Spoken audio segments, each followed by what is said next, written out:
on. There it is. All right. How you guys doing? Wow, I am so excited to be here. We are all back and together at Essence Fest. Let's give it a round of applause to be back together again. I'm looking forward to this conversation. I know there's so much I'm going to be able to learn, and we're just going to have a good time. So without further ado, I don't want to keep us waiting. You've already been waiting long enough. Let's please give a warm welcome to Madam Vice President Kamala Harris.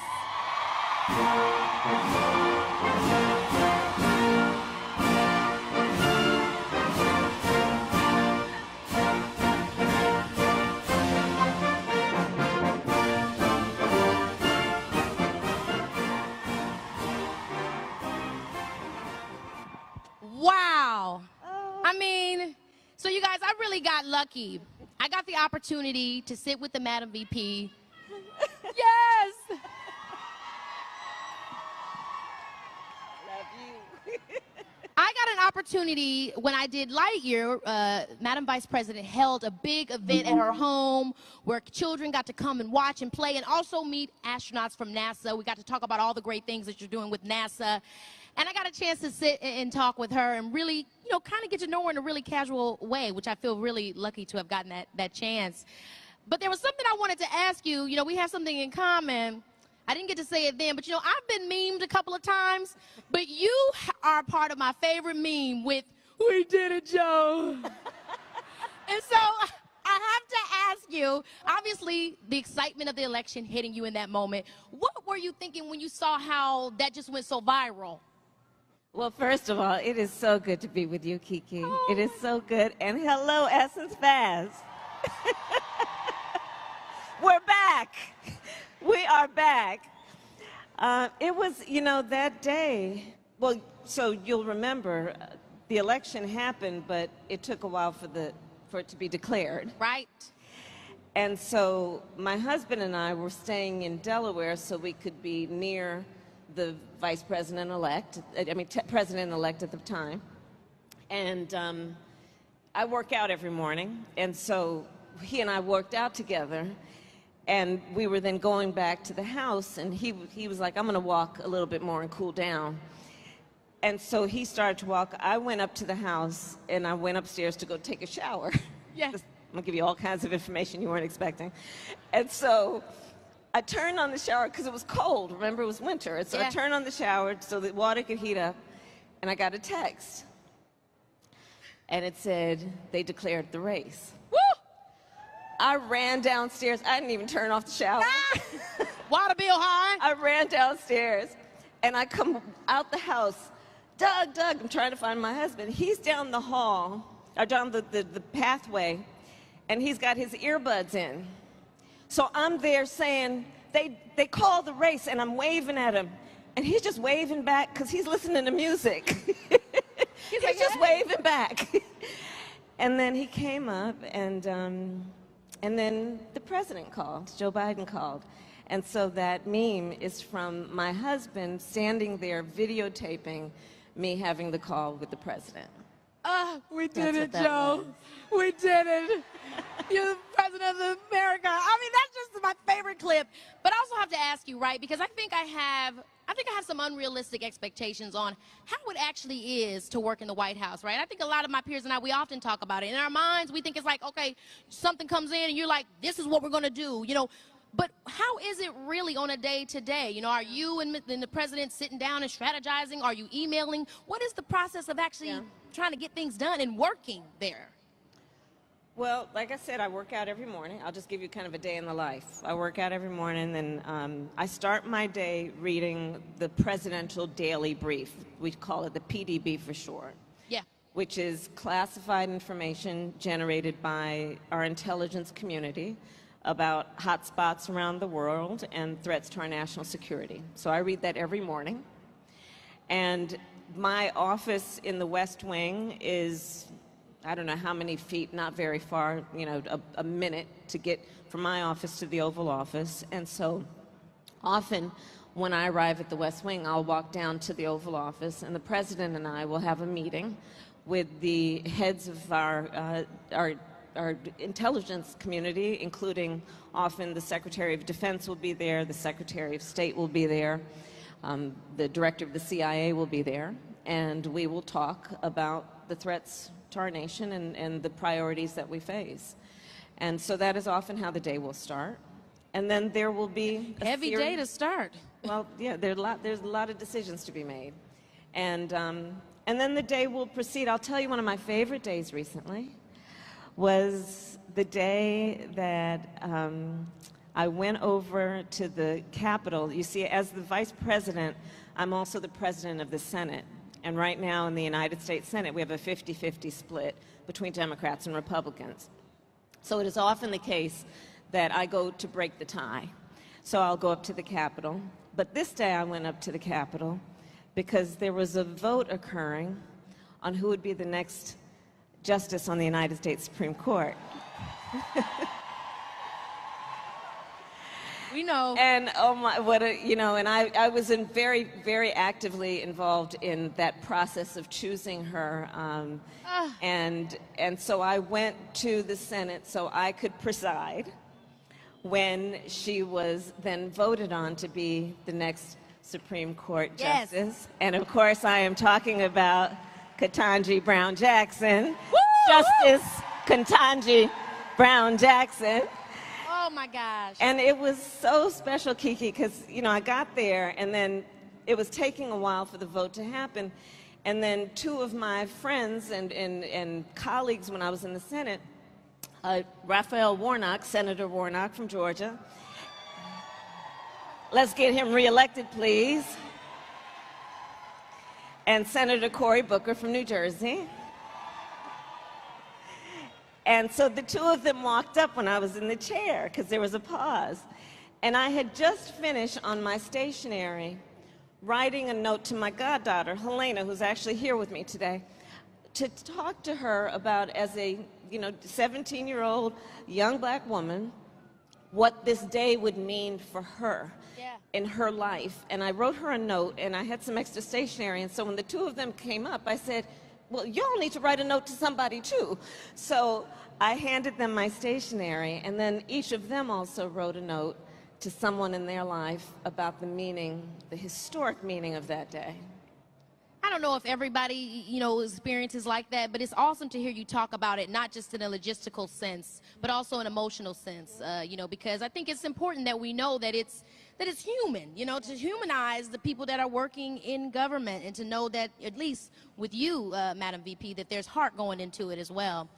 Speaking about the Senate and things you've done, one of the most important jobs you did in the Senate was holding Trump officials and nominees accountable as a member of the Judiciary Committee, But most notably, when now Justice Kavanaugh struggled to identify any laws that give the government power to make decisions about the male body, which brings me to what just happened last week, where he and 5 other justices voted to overturn Roe versus Wade. I mean, I know personally for me, that just seems ridiculous, and it really puts me in an apathetic space to feel like, well, if you can come back and change things that are already settled, what is going to happen next? So I have to ask you, where were you when you heard the news? And, I mean, what do we do now? How do you feel, This is a serious matter. Yeah.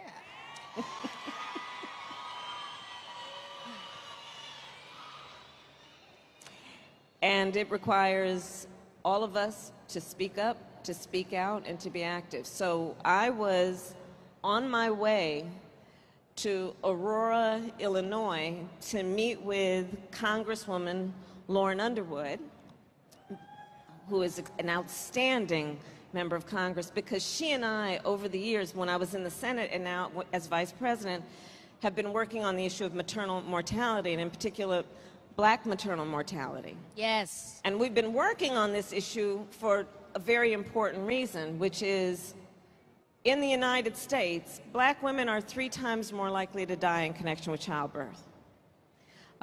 Native women are twice as likely to die. Rural women, 1.5 more times likely to die. And understand that among all so-called developed nations, we are the worst on this issue.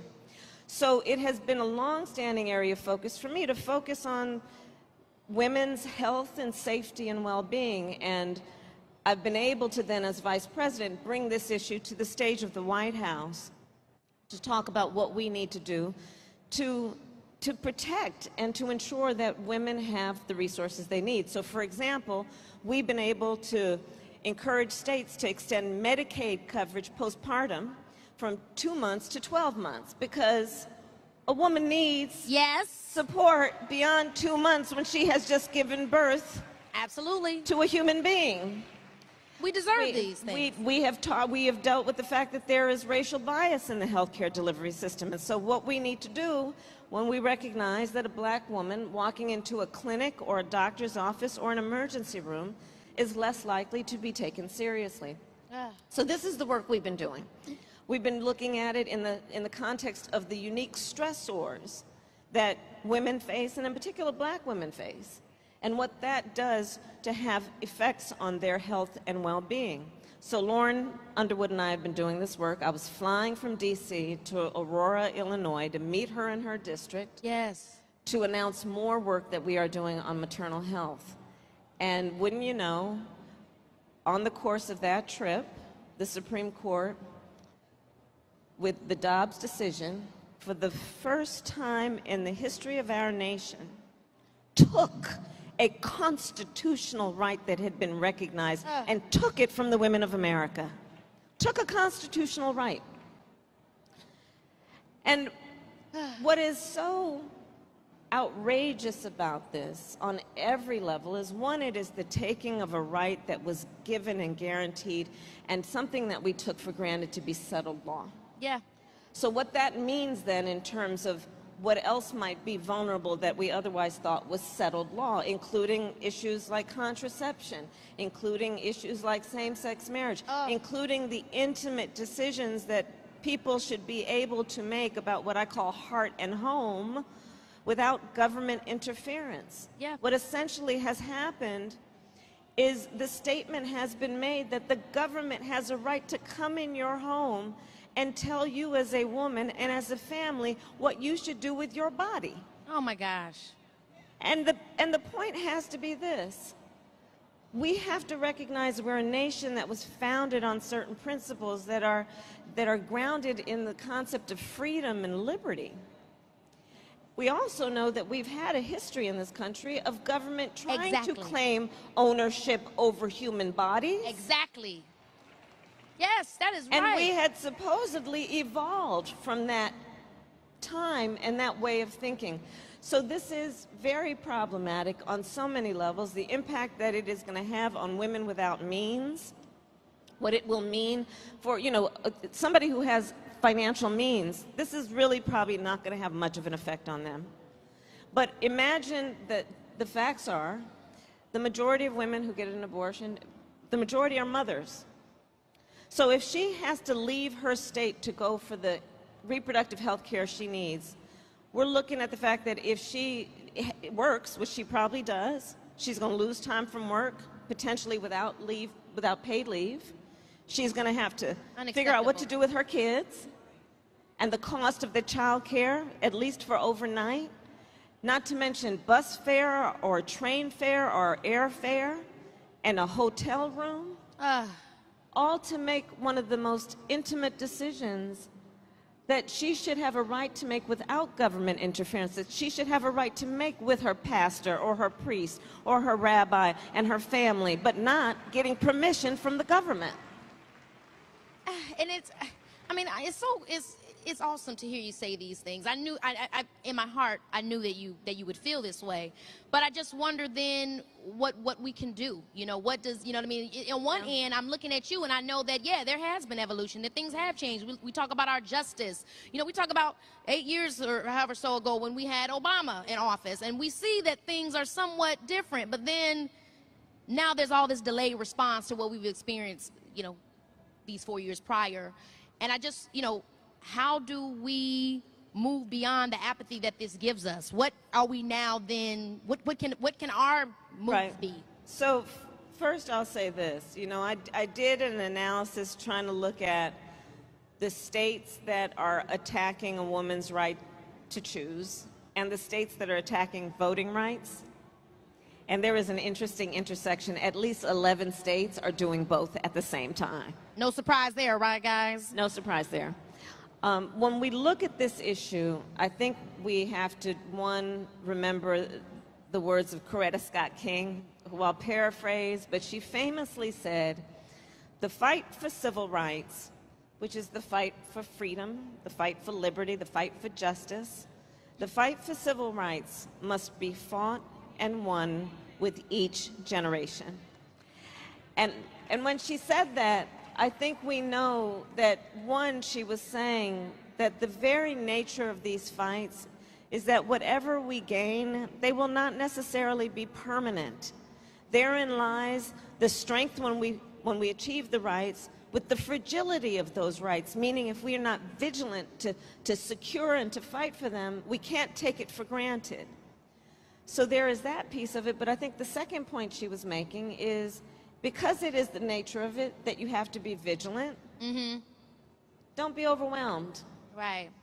Don't be overwhelmed to the point that we are disheartened and we think that we can't do anything about it. It's the nature of it that these gains will not be permanent. Great. So we must be vigilant, and we must remember we are always going to have to fight to maintain these rights. And it's such a good point, because I think we do get caught up in thinking, when there are great feats that have been accomplished, that, oh, now it's done, or, you know, we're surprised when it happens again. But when I look at the generations before me and what they had to deal with, I mean, even when we go back to slavery, if they found a way to keep moving, I better find a way to keep moving. You know what I'm saying? Because, I mean, hey, I don't know what it's like to be in a field. That's right. You know what I'm saying? I want to go quickly to, you mentioned some of the things you've been doing, and we were talking about all the things that the administration has accomplished when we were, you know, back when we were at your home in D.C. You mentioned some great things about removing lead pipes also, which is a huge issue. You touched on a lot of things, but I just want to take a moment to speak to you guys about some of the things that specifically have been done. The executive order to promote access to voter registration and voting, where President Biden directed government resources to provide information about elections and increase access to voter registration opportunities, protecting Black Americans' access to housing by combating housing discrimination, where President Biden directed the administration to address racial discrimination in the housing market, reducing go ahead. Yes. Let me add to that. So on the housing piece, it includes this piece. What we know is that for generations, housing appraisers, the people who come in and tell you the value of your house, we have been tracking the racial bias in those assessments, such that we have examples of a Black family getting an appraisal that was far lower than they knew the value of their house was. So then they have friends who are a white family, and would have the white family come in and put up their family pictures and then get the house appraised, and it appraised for much higher. Right? So we're dealing with that too, which is a long-standing issue in terms of what needs to be reformed around just the appraisal system, much less what we need to do to make housing affordable and available to more families. Yeah, and that's just some of the things. I mean, from reducing college costs, where you guys increased the maximum Pell Grant Award, $400. I mean, there's so many things here, you guys, that I could go on about. If you are interested in seeing everything that the administration has done up to date, you can go to whitehouse.gov. But I want to say this to you too, Madam VP, because I know you see people are always, you know, in your position, it's a hard job. You know, as many things as you get done, there's so many other things that people are saying you need to do, you need to do. You know, and there's a quote that I've always loved from Mother Teresa, where she says, there can be no great things done, only small things with great love, right? Because there's always going to be something. So I want to ask you, how in your position do you approach A, that reality, and B, knowing what task to start on first with so much to deal with? Well, one, we got to multitask, right? Women are good at that. And we are good at that. None of us would be sitting here if we didn't figure that out at some point, right? So we have to multitask, but we have to look at, you know, what are the most critical issues, right? So for example, for me and for the president, one of the biggest issues that has been treated as maybe a small issue is anything that affects children. I think, you know, sometimes in public policy, I think folks think because they're small people, it's a small issue. No. If you impact in a positive way the needs of a child, the entire community benefits for generations. And so we have been looking at what we need to do, for example, at also supporting children in the context of the family they are being raised, right? So that grandmother or that auntie or that mother or that father. So what we have done, for example, is we have instituted a tax cut for child care expenses like medication and school supplies, $8,000 a year, tax cut. Wow. Now, one Republican voted for it. We have extended the child tax credit, and in so doing, in the first year, reduced black child poverty by almost 40%. Cannot get a Republican to help us extend it beyond. But these are some of the things that we have been doing, understanding the generational impact. Not to mention the work that we need to do that is about foreign policy. I have met with, I don't know, probably at least two dozen foreign leaders, prime ministers, presidents. I just recently convened the Caribbean prime ministers and presidents around what we should do as the United States, seeing them as our neighbors in the Western Hemisphere and giving appropriate support there. And so we have to multitask, looking at what we need to do domestically, what we need to do to bring down the cost of gas, right? Right? I seen a meme the other day that said, me Googling online how to make gas at home, okay? Ooh, don't do that. Don't do that. Please don't do that. Hilarious. But it's true. I mean, there's so many things, but you guys have been working, and I know some of the stuff is going to be a layover effect, right? Just like we're seeing layover effect from the last administration, a lot of the things you guys are doing now are going to be immediate, but some things we're going to see as time goes, and we appreciate you for putting that work in. I want to take it back to something that we talked about also in D.C., where, you know, I knew that you were from the Bay, but what was interesting to learn was that you grew up around a lot of civil rights leaders because your parents' involvement with the civil rights movement. Yeah.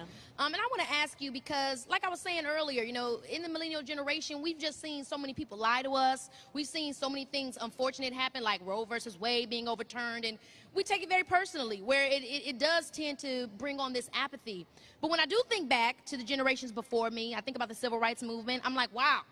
They were up against a lot of even more daunting realities, maybe even the ones that we're facing now. Not to compare, but like you said, there's always a lot going on. Yeah. So you being around those kinds of people, what were some of the ways that they were able to reinvigorate themselves? Or even more so, how did they mobilize, right? Because I don't want to be that person that just looks at my government and says, oh, what are you doing? Yes, there's accountability that needs to be had, but I want accountability for myself as well. I want to know what I can do. You know what I'm saying? What can I do to get out there and encourage my peers, encourage myself, and make sure that I'm being an active member in my society? First and foremost, and I don't need to say it to you, Keke, because you really do use your voice in such an extraordinary way. No, you really do. You really do. Thank you so much. You have the courage to speak out, and you're not concerned about putting your finger in the air to see if it's popular. You speak truth, and I really appreciate and respect and admire that. Thank you. But I will say, let's not discount what young leaders are doing right now, because there's a lot of extraordinary leadership happening from our young leaders. And, you know, when I think about the civil rights movement and my parents and what they were doing, you know, they were in their 20s. Don't forget, Dr. King was a very young man. So we have a history of these movements being fueled by students, by young leaders, and you could look at anything from who was taking to the street articulating with Black Lives Matter, to who has been now out there marching on choice, who is out there leading on so many of the issues that are about the climate crisis that is pounding on the door for attention and swift response. So I see a lot of leadership happening among younger leaders. But here's what I would encourage folks to do who want to be more active. First of all, use your voice to talk to the people in your life, your family members, your neighbors, the people you work with, about how issues are impacting you. Talk about how you know that if you were born like my goddaughter who's here in 2004, well, the world has put in dates around 2030 that we need to reduce greenhouse gas emissions, or we are looking at an inflection point. And so what that will mean for you and for your children and your grandchildren, speak that in a way that people understand that you have an immediate investment in the outcome of the issue. Similar when we're talking about what's happening in terms of the work that we're doing on something like maternal mortality, similar to what we're talking about in terms of voting, where they are taking the rights of people to be able to express their voice in a democracy through their vote. Speak about that in a way that you can energize the people in your life to understand that when elections come up, I know Keke, and she has passionately told me how this concerns her and how my vote could impact the outcome of this decision. Thank you so much for that. And I'm just, I could literally sit here and talk to you all day long. I just want to say thank you to you so much, in that, for me personally, I want to be able to figure out all the ways I continue to be involved and get better and be more active. You know, I'm 28, but I wish I thought I would know more by then. My parents were having 4 kids by now, and I don't know how they got around to it. So if there's anything that I myself can do, or anywhere that I can go, a website, or just any place, or anyone out there, please let us know. Well, I will, and I think what I'd encourage is, for example, I know that you have a variety of interests, choice being one of them. Yeah. So there are a number of organizations that are working on that issue, and then figure out how you can volunteer there, how you can be an advocate, because the advocacy, the marching, the shouting is what brings about a lot of what has happened in terms of people being vocal about how the issue impacts them. But I'll tell you, there's something else that's equally important, and that is the power of coalition building. So, for example, I mentioned earlier that there are, in many of the states that are attacking a woman's right to choose, they're also attacking voting rights. Well, let's think about the fact that historically it's different communities that have worked on those issues, but we're all under the same roof.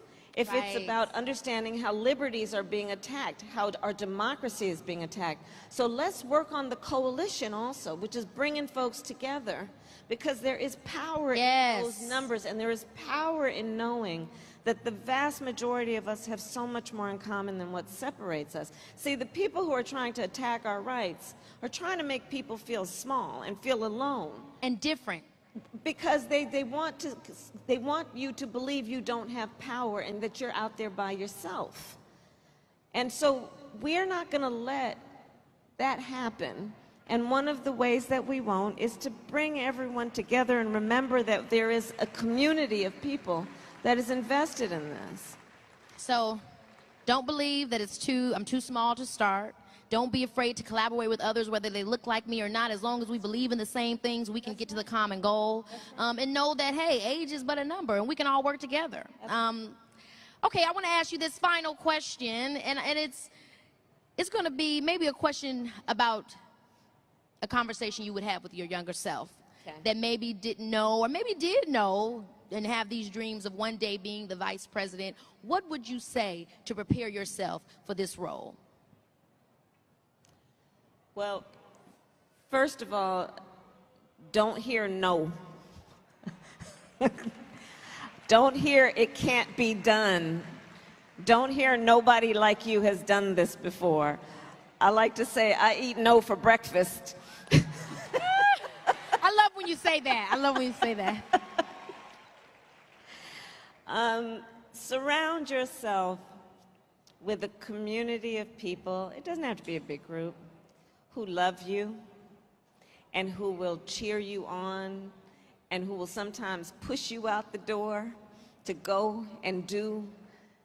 Those people who love you and you trust enough that when you fall down, they'll be there to laugh with you because you fell, but to help pick you up and keep you going. So choose, especially to the young leaders, I'd say, but to all of us of every generation, choose who is in your life based on loving yourself and requiring that from other people. It's so important.